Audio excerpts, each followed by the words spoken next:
روزے کے تعلق سے چند فقہی احکام جو عام طور سے جن کے بارے میں سوال کیا جاتا ہے اس کی کچھ وضاحت کرنا چاہوں گا۔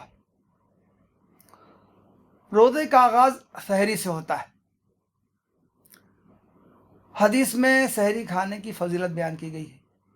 اللہ کے رسول صلی اللہ علیہ وسلم نے فرمایا ہے تسحروا فإن فی السحور برکہ، روزہ رکھنے کے لیے سحری کھاؤ، اس لیے کہ سحری میں کھانے میں برکت ہے۔ گویا کہ ہمیں سحری کھانے کا اہتمام کرنا چاہیے۔ جو لوگ یہ کہتے ہیں کہ نہیں سحری کھائے بغیر بھی روزہ رکھا جا سکتا ہے، یہ بات صحیح ہے۔ اگر کوئی شخص سحری نہ کھا سکے وہ روزہ رکھتا ہے تو اس کے روزے میں کوئی کمی نہیں ہوگی، لیکن جان بوجھ کر اور لاپرواہی میں سحری نہ کھانا، اپنے آپ کو بہت طاقتور سمجھنا یا یہ سمجھنا کہ ہم اپنے جسم کو اذیت پہنچائیں گے سحری نہ کھا کر تو اس سے زیادہ ثواب ملے گا، یہ ایک جاہلی تصور ہے۔ آدمی کو اگر وہ سو گیا ہے رات میں تو اس کو سحری سے پہلے اٹھنا چاہیے اور اہتمام کر کے سحری کھانا چاہیے۔ اگر کسی شخص کی آنکھ لگ جائے اور اچانک وقت سحری کا جب ختم ہو رہا ہے اس وقت اس کی آنکھ کھلے تو وہ کیا کرے؟ ظاہر ہے حدیث میں اس کا حکم دیا گیا ہے کہ اگر کوئی شخص اٹھے وقت ختم ہو رہا ہو تو وہ جلدی جلدی کچھ کھا پی لے۔ اللہ کے رسول صلی اللہ علیہ وسلم کے زمانے میں گھڑیوں کا انتظام نہیں تھا، لوگ آسمان دیکھ کر وقت کا اندازہ لگایا کرتے تھے۔ اس پس منظر میں یہ کہا گیا ہے کہ اگر آدمی دیکھے کہ وقت ختم ہو رہا ہے تو بھی وہ کچھ نہ کچھ کھا پی لے۔ آج کے زمانے میں اگر وقت ختم ہو رہا ہے، ختم ہونے والا ہے، 1-2 منٹ باقی ہیں، ہو گیا ہے، تو آدمی جلدی جلدی کچھ کھا پی سکتا ہے۔ لیکن اگر کسی کی آنکھ کھلی جبکہ سحری کا وقت ختم ہوئے آدھا گھنٹہ گزر چکا ہے تو ظاہر ہے کہ اس کو اس کی اجازت نہیں ہوگی کہ جس وقت اس کی آنکھ کھلے اس وقت وہ اٹھ کے کچھ کھا پی لے۔ حدیث میں صوم وصال سے منع کیا گیا ہے۔ صوم وصال کا مطلب ہے کہ ایک سے زیادہ روزہ، 2 روزے، 3 روزے آدمی مسلسل رکھے بغیر کچھ کھائے پیے۔ اصلاً اس کے پیچھے بھی جاہلی تصور پایا جاتا ہے۔ لوگ سمجھتے تھے کہ اپنے جسم کو اذیت پہنچانا باعث ثواب ہے۔ آدمی 1 دن 2 دن 3 دن کچھ نہیں کھائے گا تو ظاہر ہے اس کو بہت زیادہ کمزوری نقات ہو جائے گی، اس کا مطلب ہے کہ اس کو زیادہ ثواب ملے گا۔ اللہ کے رسول صلی اللہ علیہ وسلم نے صوم وصال سے سختی سے منع کیا ہے۔ حدیث سے ثابت ہے کہ آپ خود بسا اوقات صوم وصال رکھا کرتے تھے۔ آپ کی نقل کرتے ہوئے جب صحابہ نے بھی صوم وصال رکھنا چاہا تو آپ نے ان کو سختی سے منع کیا اور یہ فرمایا کہ تم اس معاملے میں میری نقل نہ کرو، مجھے تو اللہ تعالیٰ کھلاتا اور پلاتا ہے۔ ایک سوال یہ کیا جاتا ہے کہ اگر کسی شخص کا روزہ شروع ہو ناپاکی کی حالت میں تو وہ کیا کرے؟ رات میں سویا، اس کو احتلام ہو گیا، یا اس نے رات میں بیوی سے جنسی تعلق قائم کیا، آنکھ کھلی، سحری کا وقت ختم ہو گیا ہے، وہ کیا کرے؟ اس سلسلے میں حکم ہے کہ ناپاکی کی حالت میں روزہ شروع ہو سکتا ہے، لیکن اس حالت کو کنٹینیو نہیں کرنا چاہیے، اس حالت کو جاری نہیں رکھنا چاہیے۔ بیداری کے بعد فوراً یا جلد از جلد غسل کر لینا چاہیے۔ ٹھیک یہی حکم ہے کہ اگر کوئی شخص دوپہر میں سویا اور سونے میں اس کو احتلام ہو گیا، ناپاک ہو گیا، تو اس سے بھی اس کے روزے پر کوئی فرق نہیں پڑے گا۔ اس کی آنکھ کھلے فوراً وہ غسل کر لے، اس کے روزے میں کوئی خرابی نہیں ہوگی، وہ روزہ اپنا مکمل کرے گا۔ رمضان کے ابتدائی دنوں میں ایک صورتحال یہ پیش آتی ہے کہ آدمی دھوکے سے بھول کے کچھ کھا پی لیتا ہے. 1 2 دن 3 دن ایسا ہوتا ہے کہ آدمی کی چونکہ عادت ہوتی ہے پینے کی کھانے کی کچھ، تو وہ بے خیالی میں پانی پی لیتا ہے. اس صورت میں بھی روزہ نہیں ٹوٹے گا، اس لیے کہ اس نے جان بوجھ کر کوئی چیز کھائی پی نہیں ہے. بھول چوک سے اگر کوئی کچھ کھا پی لے تو اس سے اس کا روزہ خراب نہیں ہوگا، روزہ نہیں ٹوٹے گا، اس کو روزہ جاری رکھنا چاہیے. لیکن اگر غلطی سے کوئی آدمی پی لے پانی، ہمیں معلوم ہے کہ ہمارا روزہ ہے، ہم جان رہے ہیں کہ ہمارا روزہ ہے، لیکن ہم منہ میں پانی لے کے غرارہ کرنے لگے اور اچانک پانی حلق کے نیچے چلا گیا، تو یہ بھول نہیں ہے، یہ ہماری غلطی ہے. ہمیں معلوم تھا کہ ہمارا روزہ ہے، روزے میں حلق کے نیچے پانی نہیں جاننا چاہیے تھا، لیکن غرارہ کے نتیجے میں چونکہ پانی حلق کے نیچے چلا گیا ہے تو یہ روزہ ٹوٹ جائے گا اور اس کی قضا رکھنی ہوگی. اس تعلق سے عورتوں کے بھی بعض مسائل. روزے کے درمیان میں اگر عورتوں کو MC شروع حیض آنے لگے تو ظاہر ہے کہ ان کا روزہ باقی نہیں رہے گا، ٹوٹ جائے گا. اس کے بارے میں فقہا کہتے ہیں کہ ایسی عورتوں کو امساک کرنا چاہیے، بقیہ روزے کے دنوں میں بھی کچھ نہیں، اوقات میں کچھ نہیں کھانا چاہیے، اور اس روزے کی ان کو آئندہ قضا کرنی چاہیے.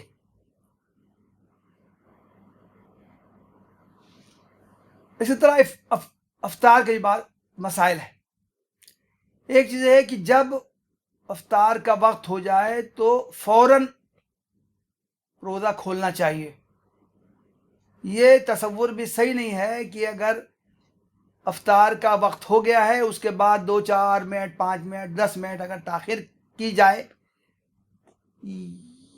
یہ سوچ کر کہ جتنے وقت کے بعد روزہ کھولا جائے گا تو اس کا ہمیں زیادہ ثواب ملے گا، یہ بھی ایک جاہلی تصور ہے.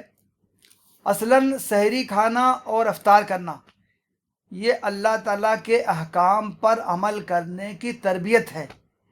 جتنے بج کے جتنے منٹ پر روزے کا وقت شروع ہوا، کھانا پینا ہم نے روک دیا کہ اللہ کا حکم ہے، اور جتنے بج کے جتنے منٹ پر روزے کا وقت ختم ہوا فوراً افطار کرنا چاہیے، فوراً کچھ کھانا پینا چاہیے. یہ بھی اللہ تعالیٰ کے حکم کی تعمیل ہے. اسی وجہ سے حدیث میں ہے کہ اللہ کے رسول صلی اللہ علیہ وسلم نے فرمایا لا یزال الناس بخیر ما عجل الفطر، لوگ اس وقت تک خیر کے حال میں رہیں گے جب تک کہ وہ افطار کرنے میں جلدی کریں گے. افطار کس چیز سے کیا جائے؟ ظاہر ہے کہ کھانے پینے کی کسی چیز سے بھی کیا جا سکتا ہے. کھجور، میٹھی چیز، یہ ضروری نہیں ہے کہ اسی سے افطار کیا جائے، وہ میسر ہو تو کیا جا سکتا ہے. کوئی بھی سادہ پانی بھی اگر پی لیا جائے تو اس سے بھی افطار ہو جائے گا. ایک اہم چیز یہ ہے کہ روزے کی حالت میں ان تمام کاموں سے بچنا چاہیے جن سے بچنے کا حکم دیا گیا ہے. فقہی اعتبار سے، قانونی اعتبار سے تو شخص کا روزہ ہو جائے گا جو شخص کچھ نہ کھائے کچھ نہ پیے، جن سے تعلق نہ رکھے. لیکن یہی کافی نہیں ہے، بلکہ روزہ کی حالت میں ہر اس چیز سے بچنا چاہیے جس سے کہ روزے میں فساد پیدا ہوتا ہے، روزے میں کراہت آتی ہے. لغو کاموں سے، لغو باتوں سے، لڑائی جھگڑے سے، گالم گلوچ سے، ایک دوسرے کی غیبت سے، خالی بیٹھ کے وقت ضائع کرنے سے، کھیل کود کرنے سے،